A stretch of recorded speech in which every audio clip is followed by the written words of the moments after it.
Thank you guys for having me. Thanks to Caitlin, thanks to Matt, working with folks at Drake, and all of you guys who have volunteered a lot. You know, the president's campaign has huge roots in Iowa, so I always love coming back, like any chance I can get. We were in Iowa City a couple months ago. That was a lot of fun. Back in 2007, a lot of people ask, well, wait, first I want to know who have I met before, or who's been to stuff before? A couple of them. All right. And then who's here today for the first time ever doing something for the president? Woo!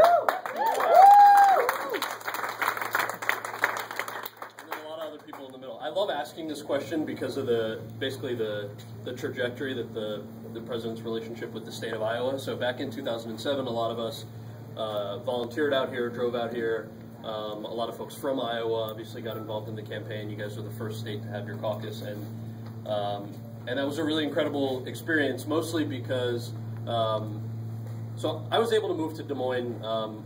Because there was a writer's strike in Hollywood, and I didn't have a job. House shut down, we weren't allowed to shoot anything. But the big reason that I came to join all of the folks that were working on the Obama campaign had to do with friends of mine. So I had buddies that were fighting over in Iraq. I had friends who couldn't serve openly in the military because of don't ask, don't tell, friends that couldn't afford college. I had a buddy in particular who I remember really vividly was going to community college. But he was on a limited budget, and he had to decide one semester whether he was going to get eyeglasses to see the board or his textbooks. He couldn't afford both. And so those were the decisions that I know are not new to I think a lot of you guys as well, but I had friends that were making these crazy decisions, and I thought, this is a little bit insane that we're in the world's richest, most powerful country, and our friends have to make decisions like this on a daily basis. So came out here and joined this incredible group of people that were really driving the president's campaign and this movement to actually change the way that politics works. He won the Iowa caucuses, which was huge. That was an amazing night. Very different than like being in warm LA. It was freezing on caucus time, but it was awesome. I loved it. A lot of spin outs on the highways from cars that we were in, but thankfully everything was okay. Very different than LA. I loved it.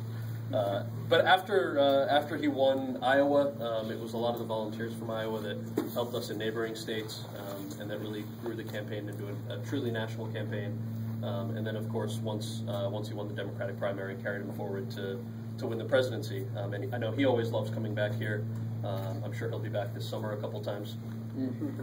But since he was elected, I wanted to share a couple of stories about what it was like. I had the honor of serving in the White House for about 2 years as the president's liaison to young Americans. So basically the stuff that I worked on with all of you guys in Iowa on youth issues and college, military, things like that, had the chance to work on at the White House. And there were a lot of stories and things that the president did that we don't often see in the news media, which is, I think, frustrating if you're a young person, but also really empowering when we get to share those stories with friends. So a couple of them had to do with things like healthcare reform.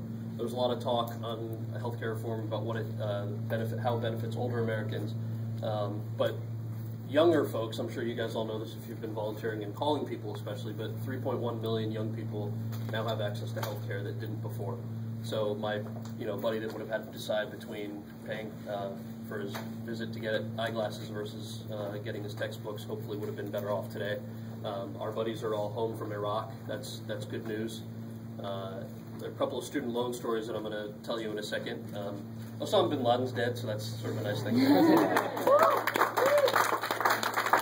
the fact that the president was able to accomplish all of these things with very little help from Congress, I think it really illustrates the point of the power that young people have, because you guys are the ones that really lobbied very hard, called your members of Congress, wrote op-eds, talked to your friends, registered them to vote, drove them to the polls, and those are all things that we're hoping you guys do again between now and November.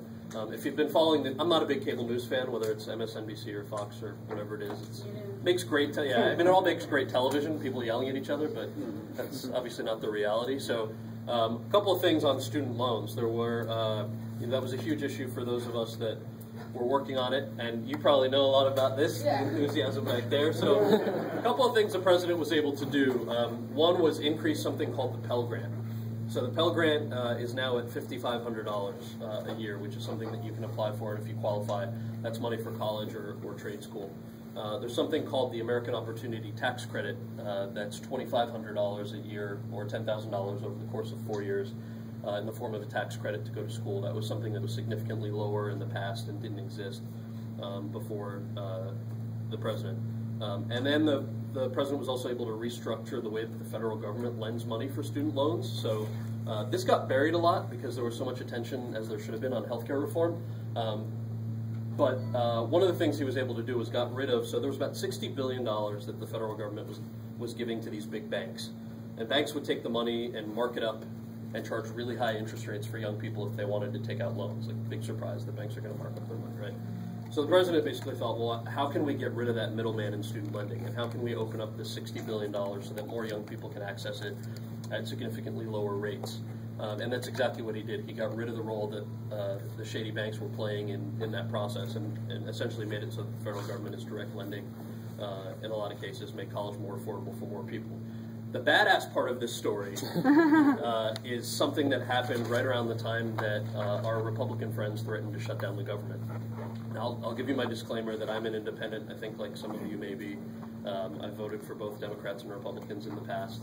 But this sort of really shocked me, that when Speaker Boehner came in to meet with the president, you know, he was threatening to shut down the government.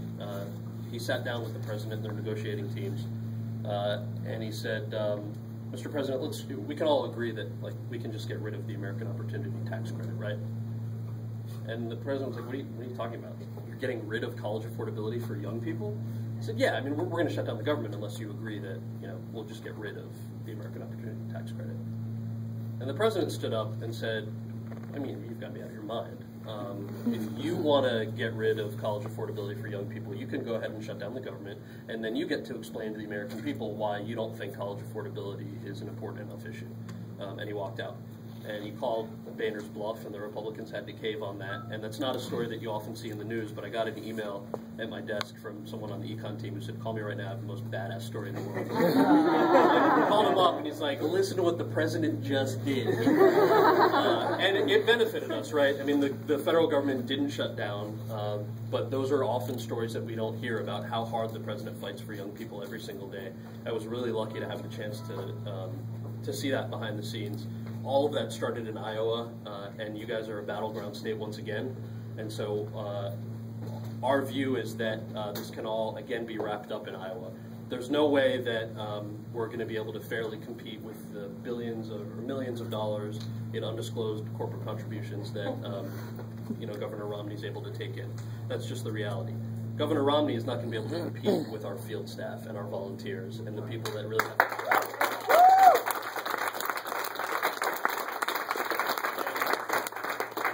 That's our greatest asset. It's a beautiful thing. Any amount of time that you guys have between now and November to knock on doors or make phone calls or make sure your friends are registered to vote and that they vote early, or that they just even text 62262 so that you get the constant updates. I know a lot of you probably have friends that in theory are very dedicated, but maybe they're working a job or two, maybe they've got other things they're doing and they can't take the time the way that you guys are, so maybe they've got an hour a week where they can join you doing something.